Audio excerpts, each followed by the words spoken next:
Welcome back to the Inside Story with RLLC. Today, we will be talking to Vivian Sisskin about stuttering. Hi, Vivian. How are you? Hi, I'm fine. How are you doing? I'm doing well. Really excited to have you here. I'm excited to be here. Amazing. I just want to start off with having you tell us a little bit about yourself and the work that you do. hmm Well, I'm Vivian Sisskin, and I'm a clinical professor in the Department of Hearing and Speech Sciences at the University of Maryland. And I also own the Sisskin Stuttering Center in McLean, Virginia. And all we do is stuttering. So we Amazing. specialize in stuttering. We also specialize in some coexisting conditions that occur with stuttering, particularly those on the autism spectrum. And those are my two areas of clinical interest, autism and stuttering. So I like to combine them together. And we've recently started a YouTube channel called Open Stuttering, which is designed to help the public understand the value of being open with stuttering. And it features interviews with a lot of clients who are on their journey toward becoming more open. Oh, that's awesome. So you mentioned the YouTube channel and you mentioned that you have a practice here in McLean. Mhm. So if listeners were looking for you like online, they would find you. What's the YouTube channel called? Open Stutter is the YouTube channel, but our practice is called Sisskin Stuttering Center. Amazing. So I will link the website and the YouTube channel in the description box for all the listeners. And if there's anything else, please let me know and I'll add it in Okay, there. great. Yeah, Awesome. Well, let's just hop right into the interview if you're ready. sure. Yeah. Awesome. First question for you, so we get a really good baseline, is just what is stuttering and how is it diagnosed? Yeah, I'm glad we started out with that one, and I'll tell you why. Because there was a time where we always said we don't know what causes stuttering, and that was an okay response. And as we've learned more about the science behind stuttering, particularly what we've learned from neuroimaging studies, genetic studies, and language, motor studies, we know quite a bit about what stuttering is. And so I'll start out by saying it's neurodevelopmental. And what that means is that it's neurological, not learned. Um, the form of stuttering is learned, and I'll tell you a little bit about that in a minute. But the basis for stuttering, the cause of stuttering is neurological, and it's also genetic. And neurodevelopmental means it starts in early childhood and it changes over time. But there is an onset to stuttering. Oh, So I'll clarify that a little bit. So when I talk about neurological, what is neurological? We know that on the left side of the brain, there are areas of the brain that connect, and the fibers, the connectivity is not as robust between the areas that deal with speaking and listening. And so we also look at the idea that it affects the motor planning and the speech production areas of the brain. So we have seen this through lots and lots and lots of neuroimaging studies. And for a while, people thought that, okay, maybe the brains of people who stutter change over time because they react to stuttering. But they have been able to get very young children as ages 3 and 4 inside the fMRI machines to take these imaging studies and see that these changes exist near onset as well. wow. Yeah. And in terms of genetics, we know that 60 to 70% of stuttering is genetics. We know that if you stutter, you are 3 times more likely to have a first degree family member who stutters.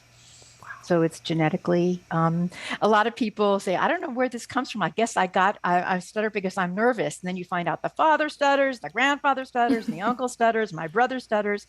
It's not a coincidence. Right. It's genetic. Yeah, so we know, it changes over time. So we know the onset is anywhere between 2 and 4 years of age. Okay. In terms of what stuttering is, we were talking a little bit beforehand of what is disfluency and what is stuttering. So I'm going to clarify some of those things for people listening. So when I talk about disfluency, I'm going to be talking about breaks in the fluency of speech.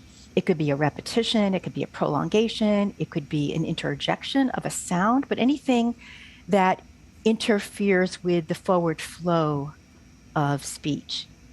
Stuttering is a specific difference diagnosis. and it's something that is noted with specific symptoms. So at onset, close to onset, anywhere between 2 and 4 for most children, there's later onsets as well, not unusual, but for most children who start to stutter between the age of 2 and 4, we have to do differential diagnosis to make sure that this is stuttering. So if it's not stuttering, what could it be? Okay. Okay. It can be a period of typical disfluency that many children pass through. And I call that developmental disfluency. We don't need to label it stuttering because many children pass through this period of developmental disfluency as they're learning language and their systems are growing and developing. Many parents will say they're thinking faster than they can talk or whatever it might be. But you won't see a lot of struggle in these children. You'll hear mostly repetitions of part words and whole words, mostly repetition. It also could be what we call language-based disfluency or language-based stuttering. And that's not necessarily stuttering as we know it, but it's high-frequency disfluency that comes from imbalances in the language system. So, for example, an imbalance might be that vocabulary is very, very strong in the young child, but language formulation, expressive grammar, those kinds of things could be at the average level. There doesn't have to be a deficit. Right. Okay. So just an imbalance in some of those things. Or expressive language may be trailing receptive language a little bit, but both could be above average. And in many of our clients who stutter, they're very high, but there is an imbalance. So we have an ambitious speaker trying to communicate with a linguistic system that is average, which is great, but it's average. Something else it might be could be what we call atypical disfluency. And one form of atypical disfluency is where we hear the end of the word repeated, eated. So it sounds a bit like this is, where the ending of the word erd is repeated. And that's not the same as stuttering or any of those other types of disfluencies. And we're finding that the treatment for that particular kind of disfluency is very specialized. And then finally, I'll do one more before I get to the other one. We can have an acquired stuttering for older children. Okay. So children or adults can acquire stuttering because of accident or injury or some kind of medical condition. And those are very, very different and again, treated differently. And then we have stuttering. Okay. So stuttering is just one of many, many different kinds of disfluencies that we look at onset. And the speech language pathologist who specializes in stuttering is busy doing that differential diagnosis near onset. Stuttering is diagnosed when we have tension and timing issues related to the disfluency. So we often see what we call dysrhythmic phonation. And that means there'll be either tension, you'll hear that in the voice, the tension in the voice, where you have any prolongations or pitch rises. You might have repetition that goes on for multiple iterations, like we up to 8 or 10. Typical disfluency is 1 or 2. And so we have high numbers of iteration and we have tension and timing issues. For example, a silent block. My name is Vivian. I put a little sound in there so listeners knew that I was stuck. Okay. Right. When you have a silent block, that is an example of tension that would not be present in typical disfluency that normal kids pass through, Right. typical kids pass through. Wow. I didn't realize there were so many different levels of disfluency and different levels of different kinds of stuttering per se. Yeah. Yeah, no, and the reason why that's so valuable is because our treatment plans must reflect the kinds of disfluencies that we're seeing in the children. Right. And if we match our treatment to our diagnosis, we're always in good shape. Right. Yeah. Wow. So remind me, did we talk about how we diagnose? Yeah, so the diagnosis is very often, speech pathologists look at frequency, how many times a child stutters. more than 2%, more than 3%. And there are a lot of norms related to frequency of stuttering. But those of us who specialize in stuttering know that frequency is not very important. Right. Because it's not the frequency, it's the quality of the disfluency that we're looking at more. Right. Certainly, we're not ignoring frequency, and high frequency gives us some information, particularly related to the new research in spontaneous recovery, in persistence and recovery. And I'll talk about that in a minute. But we're looking at the quality. So we're looking at the types of disfluencies, whether they're prolongations, dysrhythmic phonation, blocks, prolongations, broken words. And we're also looking at the number of iterations. We're also looking at tension and timing issues related to that disfluency. And we're also looking to reactivity, the child's own reactivity to that, which may look like what we call a secondary behavior. And that means the child's reactivity to getting stuck has them do something that's not part of typical talking. So, for example, I'll do one right now. Since people can't see me, I won't do a physical one, but I'll do a linguistic one. Yeah. So if I say, my name is Vivian, that inserted right there distracts me enough to get through the disfluency, so that becomes a secondary behavior. And that in this case, it's a linguistic escape behavior. But very often we'll see children who lose eye contact, or they'll scrunch up their face, or they'll use hand and foot movements to get the word out, or they'll jerk their head. But they can be physical, they can be linguistic, and they can also be attitudinal, believe it or not, pretending that you don't hear, pretending to use a funny voice, pretending to be the class clown, pretending to take on a foreign accent. These kinds of things the kids learn early on that they end up distracting and also fluency enhancing, so they can hide their stuttering, which is one of the problems in stuttering as they grow older. Yeah. How interesting. So now that we have kind of an understanding of what stuttering is and, compared to disfluency, we got the difference there. What are some common misconceptions about stuttering? Yeah, and the misconceptions are very, very important because it's the crux of life impact. Right. So misconceptions, we see them in every day. All the microaggressions against people who stutter are related to these misconceptions. Oh, what's the matter? Did you forget your name? Teasing, mimicking. And it comes from the idea that people think that they have a choice, that it comes from nervousness or anxiety or insecurity or lack of confidence or childhood trauma or poor parenting. And all of those are completely myths. They're not related to the actual cause of stuttering. A lot of parents they want to know why stuttering starts at a certain point in their child's life. And so we often refer to triggers versus causes. So, for example, a child who is genetically and neurologically predisposed to stuttering may not have an onset to stuttering until something triggers it. An illness, a parent's vacation, toilet training, taking away the pacifier, going to preschool, second child was born. All of these things that I hear all the time that the parents attribute to cause, but those are really triggers that have triggered the stuttering that's already predisposed. An example would be like asthma, where certainly pollen doesn't cause asthma, but pollen can trigger asthma. Right. Same with an upper respiratory infection. It doesn't cause asthma. And that's the same thing. There are triggers and there are causes. Wow, how interesting. I never would have realized that.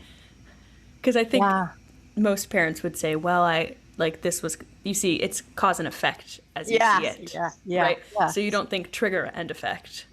No, of course not. And you want to find something, when you see your child struggling, you want to find something to see the connection. You're trying to find it. And so this is a very, very typical response for parents to try to find the connection. Right. But the reason why these misconceptions are so important to us as speech language pathologists is because the stigma related to stuttering in our society is actually the reason why children and adults, people of all ages who stutter, try to hide it. Right. Not only hide the actual stuttering behavior, but try to hide their identity as a person who stutters. It's stigmatized. It's actually an invisible, stigmatized identity.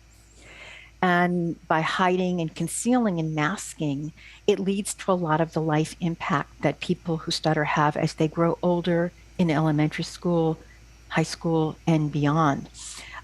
Trying to keep up that masquerade that they are not a person who stutters, and the hiding and the lack of confidence, negative self-esteem, anxiety, and dread that come with it are part of the stuttering experience for many people.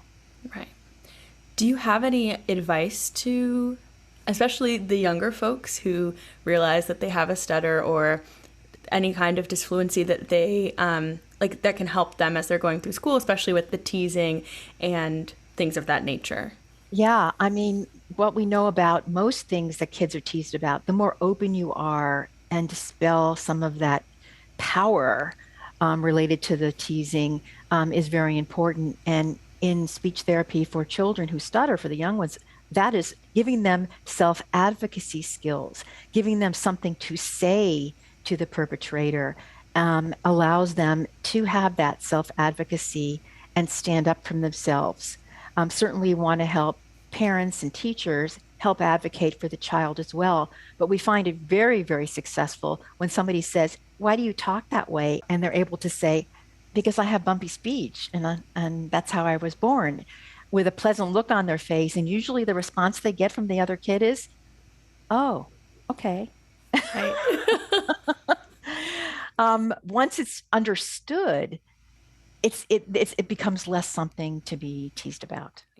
We have a lot of children actually giving class presentations on their stuttering. Oh, wow. Very young children answering questions about it, talking about it. We have a video of this kid. All the kids are sitting on these little carpet squares, and he's got a chart up there with sticky notes talking about his bumpy speech and when it gets worse and when it gets better and how the kids can help. And they're all raising their hands and asking questions. It's adorable. Wow, that is a fantastic idea. I never would have thought about that either, but that is such a great way for everyone to then just be educated on something that may be happening to more kids than just that one kid in the class. Yeah. Mm-hmm. Wow. Especially for so many kids, because stuttering is what we call an invisible disability, if you want to call it disability. There's some controversy there. But being invisible and only coming out some of the time, the variability of stuttering, it's the nature of stuttering. People are saying, "I want you to know that my stuttering is variable. It doesn't happen all the time. It's not there all the time." Well, that's the nature of stuttering. And so when something isn't always there, it surprises people. Right. And that's why it's important for other kids to understand that every once in a while you'll see me struggle, but then don't be so confused when I can be completely fluent. It's Right. very often not my choice. Right. Well, now that we've talked about other kids understanding stuttering and understanding that they might see something or hear something and how to understand it, can you talk a little bit about what happens if parents notice that their child is disfluent and how they can support them at home? Yeah. So that's probably the biggest question that I get when I do initial consults with parents. What can we do to help at home? Because parents want the same thing for their kids. They want them to be happy and to be successful and to have friends. And they don't want to be struggling with something that is going to impact their life as they grow and they enter school. The first thing that we like to talk about when we give advice to parents is messaging, because messaging is the biggest concern. So what we find is parents are either giving too much information or they're ignoring it completely. Right. So too much information would be advice, because when they see their child struggling, they're trying to give them advice for them to stop struggling. So if it looks like they're gasping for air, they'll tell them to take a deep breath, which is bad advice because it actually leads to more struggle. Oh. And if you see, for example, if you see a child who is inhaling while they're stuttering, it's an inhalation pattern. typical speech is on exhalation, it's because they're trying to take these deep breaths that parents have advised, or they're trying to do what we call an easy onset, which is a speech strategy that they've learned from some of their speech pathologists, which requires a full breath before they begin. And that could actually make their stuttering pattern more struggled. So they're either giving them too much advice or they're ignoring it because they were told by their pediatrician, shh, don't say anything. Oh. If you talk about it, it'll make it worse. So there's this conspiracy of silence around stuttering in the early years, which leads children to think that stuttering is actually worse than it is. Oh. Because if mom and dad won't talk about it, it must be really, really bad. And here I am struggling. Excuse me. Nobody's saying anything and I'm struggling. It would almost be like the child fell and skimmed his or her knee. Mm-hmm. And the parents are just saying, shh, ignore it. No. Not the right answer. Yeah. What parents should do is acknowledge. Acknowledgement is very important. And that could be anything from, you know what, that was a little tight or that was a little bumpy, but you said everything you wanted to say. Your story was so funny and everything you have to say is important. So keep on talking. Encouragement that stuttering shouldn't stop their kids from communicating. And that's the important message. So not to be into that conspiracy of silence. You know, I have to defend the pediatricians for just a moment because they do get it right in that many children will resolve on their own, grow out of it. But what they miss is that this usually happens within a year of onset, not 3 years down the line. So we have a lot of children who come to me and their parents say, well, the pediatrician said it will go away.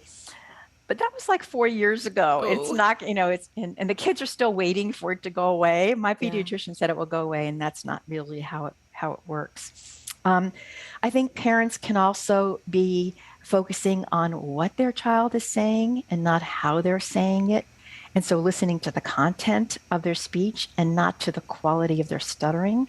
So very often we have parents who will be listening there, and stuttering occurs more when there's a lot of excitement. The child is very excited or under time pressure or is emotional or has a lot to say that's complex. It's because complex speech often also increases disfluency. And so the child is excited to say something, very enthusiastic, and is struggling. And the parents, they choose that moment to say, use your tools from therapy. And what they're doing is they're saying, your being fluent right now is more important to me than what you're saying. And so I have a seminar that I give for parents, and it's called Use Your Tools and Other Ineffective Nagging. It's really not a good thing to say, use your tools. Speech practice that is given out by speech language pathologists should be done during planned times when the child is on board, when they're going to be practicing, not when the child is coming to you with the most exciting thing they want to say. Right. So listen to what they're saying and not how they're saying it. And most importantly, what parents can do is to know what to praise, because they often praise something that the child has no control over. And if you praise something the child has no control over, the child can't repeat it. So saying, good job, that was so fluent, is the same as saying, good job, brown hair. You know, they can't create the fluency. Right. And so what to praise? So I think that parents can praise things like courage in the face of fear, saying all you want to say when you want to say it, stretching your comfort zone, speaking up for yourself, joining the club, ordering your own food, giving your oral report, all of the things that you can praise somebody for related to communication. But please don't praise fluency because it's not a choice. Right. Yeah. Wow. That is, I think, enlightening, because we often just praise the things that work, right? In our traditional way of thinking of this worked or it didn't. Mm-hmm. So I think that is fantastic advice to take away from here, to know that obviously praise the hard work that has been done, not just the end result. Yeah. Yeah. Wow. So, speaking on oral reports and things of that nature, can you talk about the school age child? How does stuttering impact social and also academic performance? Yeah, so as the child grows and develops, I mentioned a little bit before about that 80% of the children, I'm not sure if I mentioned, but 60 to 80% of the children who develop stuttering will have a spontaneous remission. They will grow out of it, so to speak, without any intervention. And that's Wow. a very, very high number. Yeah.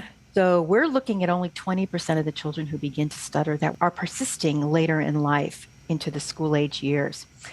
And some of the things that might determine persistence and recovery include things like family history of stuttering. We're knowing now the new research is pointing to a little bit about temperament, genetic kinds of temperament, reactivity, things like being able to self-calm, self-regulation, those kinds of things, Right. executive functioning, those kinds of things.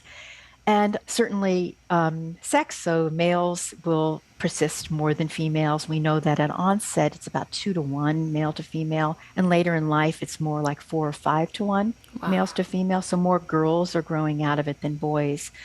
But without going into all of the reasons for those things right now, we want to just say that as they grow older, the children who persist will be dealing with stuttering in a very, very different way. And they develop what we call a stuttering pattern or profile that's very different from onset. So in onset, you see it all, you see what you get. But as they grow older, they begin to develop covert patterns.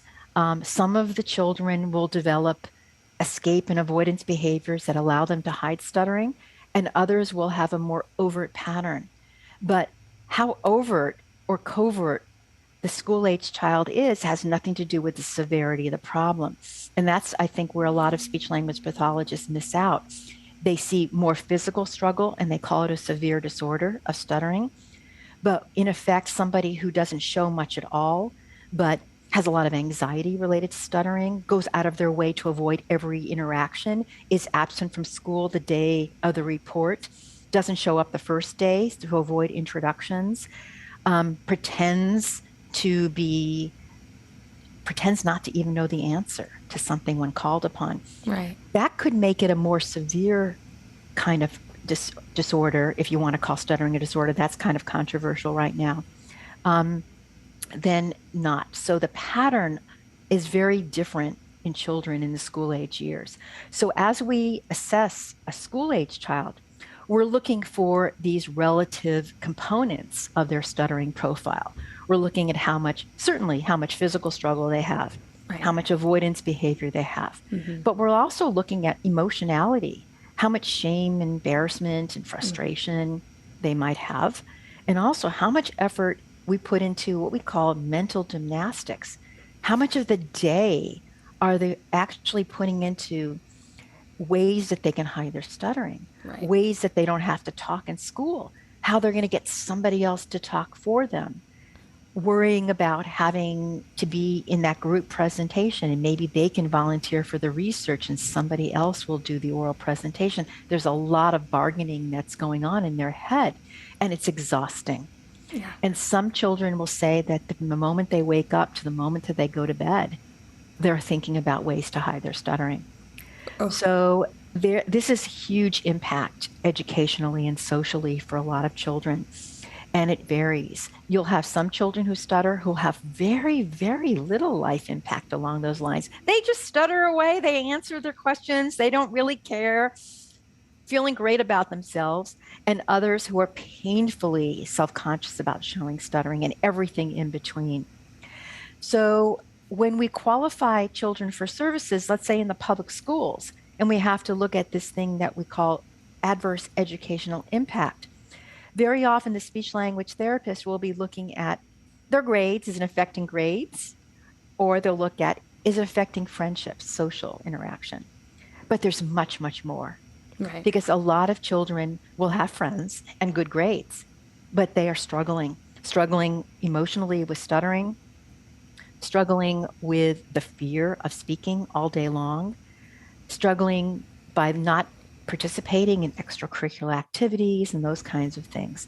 So we have to look at the individual profile and design treatment that's very much oriented toward that individual profile. And we have to find goals for our therapy that are not only meaningful, but functional.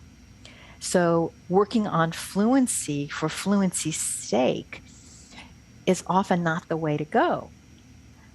And a lot of people will say to me, well, the parents want the child to work on fluency and the kid wants to be fluent. I had one little kid who said to me, my birthday's coming up and I want my stuttering to be fixed by my birthday.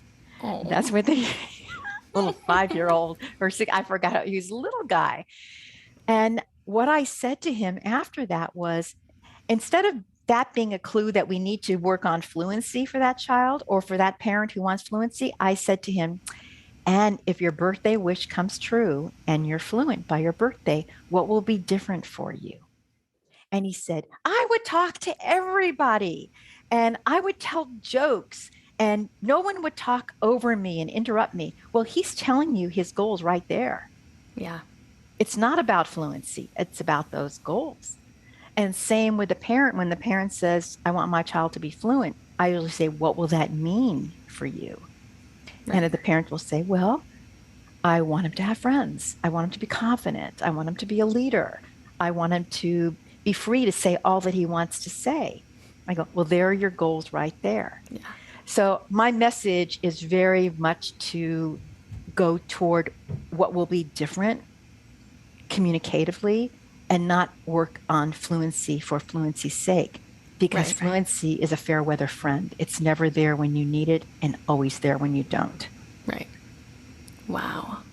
Do you find that through the approach that you have where you're mainly working on those goals as opposed to just simply fluency, do you find that that provides a better outcome for most of who you're seeing? Yes. It depends on what you mean by better, but long-term outcome, yes. Yes. You know, just more confidence. And do you find that they're mainly achieving those goals? If you focus on fluency, do you find that those goals aren't getting achieved as much, well, I guess is the question. It's a great question. I would say that, and I think most speech pathologists would agree with me, that they can achieve fluency in the therapy room very easily. That's not very difficult to do. Anything that's new and different and unique and novel will create fluency. And the children will do it in your office with you. Wow. The reason it does not generalize, and that's why the children are not doing it at home, is because they don't like the way they sound. Mm-hmm. They don't want to sound robotic, and they don't want to do techniques as they talk. They want to talk spontaneously. Right.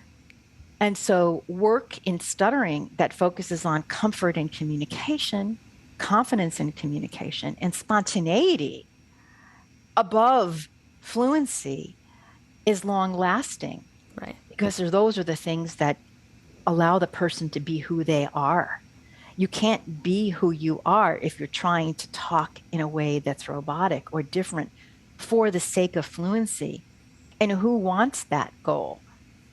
Is it the speech pathologist? Is it the parent? Is it society? Right. The child wants freedom to speak spontaneously, exactly, be understood, and have comfort in their speech. If they're bumpy here and there and it doesn't interfere with communication, that's a beautiful way to be speaking. And today, honestly, it follows along with the pride movement in stuttering because it's very much now seen as a form of neurodiversity. And we're valuing people who have different levels of disfluency in their speech. And not only one kind of talking is an acceptable kind of talking. That's awesome. Wow. So I started asking kind of about treatment approaches. So we touched on that, but what are some of like the other common? Yeah, so there's a range of treatment approaches today, and it ranges anywhere between fixing fluency, in other words, strict behavioral approaches to reinforce fluency, and to eliminate stuttering, all the way to acceptance-based therapies, and even further to the other end of the spectrum would be no therapy for people who are very much into the pride movement and believe that you shouldn't be doing anything to change the person who stutters. I don't agree with that personally, because I think that to allow the child to stay with the vestiges of escape behaviors that they've learned to hide stuttering doesn't do them any good. Right. Why should you stay with something that you learned when you wanted to hide it, when you no longer want to hide it? Why not get rid of those things? So for some of the therapies, the clinician is helping the child to learn new ways of talking. And when you learn a new way of talking, either by slowing your speech or stretching out certain sounds or approaching a word in a certain way, you're suppressing the moment of stuttering. And this is applied to all of speech. So it sounds more like this when the person is talking. And many of my clients can be perfectly fluent when they do this, but they don't want to. They don't want to. No. I mean, I say, show it to me. Sure, I'll show it to you, but that's not who I am. Right. So it doesn't generalize, and it works for a while and then it stops working. And so there's this notion out there that stuttering therapy is very temporary, because people get disfluency quickly, but they don't practice it and they go back to their old habits. Another form of therapy is where you're taking the actual moment of disfluency and you're changing it to be, let's say, more comfortable or forward moving. We call that stuttering modification. And there are many people who benefit from this type of therapy, and many who do not, because being able to do a modification in the moment of stuttering is like asking somebody to stop, think, change when you're in a moment of loss of control. Because the moment of disfluency is complete loss of control for the person who stutters. Right. And something that, again, that you're able to do in the therapy room, you cannot necessarily do it in real life. So again, lots of trouble with generalization. And that's when parents are telling their kids, they're struggling, use your tools, use your tools. No, I'm out of control. I don't remember to use it until after I'm done. Nobody can remember to do it right before it's just too much to ask children. I don't think even adults can do it. Yeah. And then there are acceptance-based therapies where, for example, the kind of therapy that I do, of course, I'm biased. I have to, I can't help it, but I'm biased. Yeah.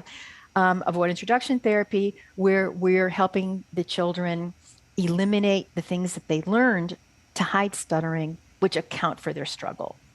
And what we're doing at that point is we're working on efficiency and comfort by removing vestiges of old habits designed to hide and allowing them to be open about their stuttering.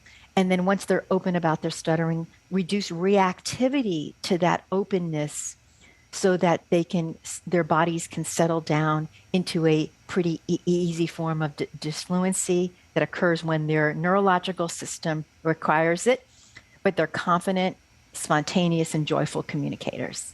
Wow. I understand why you're biased.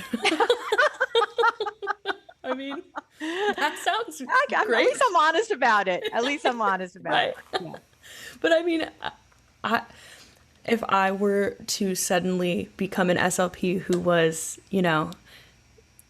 working with clients who stutter, that is exactly what I would do. I agree with you, essentially. Yeah, well, it makes a lot of sense. One of my associates, when he first learned about it, he stutters as well. He said, it's so simple, but it's hard at the same time, because something so simple is almost too simple. Just get rid of the things that you're doing to hide stuttering. Yeah. It's just too simple. Wow, exactly.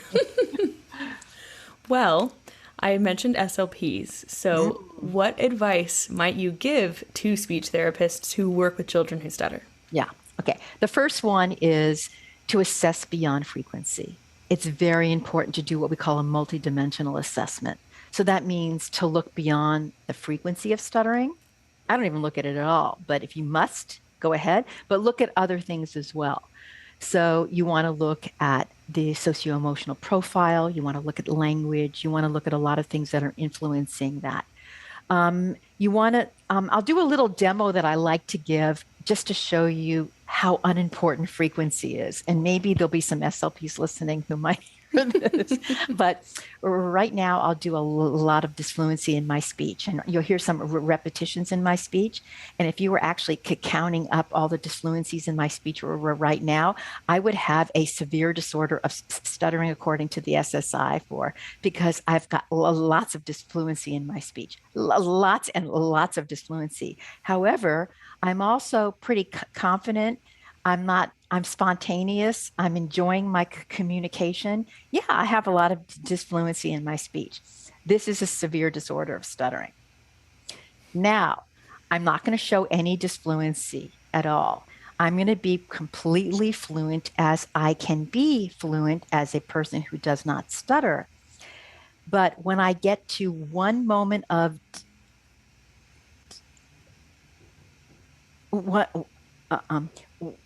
one moment of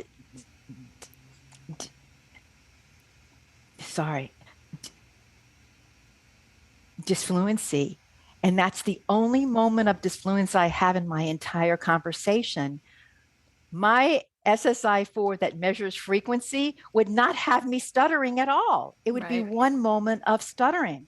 Ugh. And so frequency it has so little importance compared to quality of communication. And you saw that one moment of disfluency was filled with struggle. Mm-hmm. That was a showstopper. Yet all the other disfluency was not. Right. So that would be my number one important thing to say to SLPs is don't get caught up in frequency. Right. It's really not as important. The other thing that I would really want to talk about is the goals that they're using in their therapy, because even though many SLPs have a really good understanding of the multidimensional profile of stuttering, they're giving out what I call double messages in their therapy. And let me give an example of the double message. And if they can't figure out the double message, I don't think the kids can either, or the parents. But they'll say, it's okay to stutter. I love that. It's okay to stutter. And yeah, there's a whole bunch of famous people who stutter. Let's look at them on the internet, because look at Joe Biden stutters and Carly Simon stutters and this actor, this baseball player, this singer, all these famous people who stutter. And let's learn about that to build up their confidence. And then they turn around and go, and when we're finished with that, we're going to work on these fluency targets. And so, I mean, you either tell them it's okay to stutter or you don't. So reduce the double messages and get the right kinds of goals into your treatment plan. I'm called in to do a lot of consultations on treatment plans for stuttering. And even though the speech pathologist has a broad understanding of the stuttering, of the condition of stuttering and the lived experience of stuttering, they still only have one goal or two goals on their on their plan. One is to reduce frequency, and two is to reduce secondary behaviors. And what happened to self-advocacy? Right. What happened to comfort? What happened to community? There's so much more that can be done. And so I would think more broadly about the kinds of goals. And the last thing I would advise, and this is the most important thing, is that we know that the best outcomes are achieved when our clients and their families have a sense of community. And so get them involved in organizations related to stuttering, National Stuttering Association, Friends Who Stutter, SAY. These are organizations where they can meet other kids who stutter, families can meet other families with children who stutter. And we know that meeting others who stutter actually is probably one of the, if I had to look at my group therapy, one of the most important ingredients in success in group therapy, I find, is the sense of community and support. Wow. And that's very, very important for reduction of stigma, for self-esteem, and for motivation for change. Yeah. Yeah. Wow. That would be the advice I would give. Well, thank you. That is great advice to the SLPs that are listening. Well, I think that's all I have to ask you, but we're learning so much today, and we would love, if you had any extra things to add, we would love to hear them. Unfortunately for you, I could go on forever, but I think we'll leave it at that because you can't get me to stop talking about stuttering. It's one of my passions. Yeah. Well, thank you so much for being with us today. This was super informative and I think very helpful to parents and SLPs. So we really appreciate it. Well, thank you for having me. And it was great meeting you, Tristan. Of course. Great to meet you as well. And thank you guys for listening today. Don't forget to subscribe so you can find our newest episodes and leave us a little rating and review. And have a great rest of your day.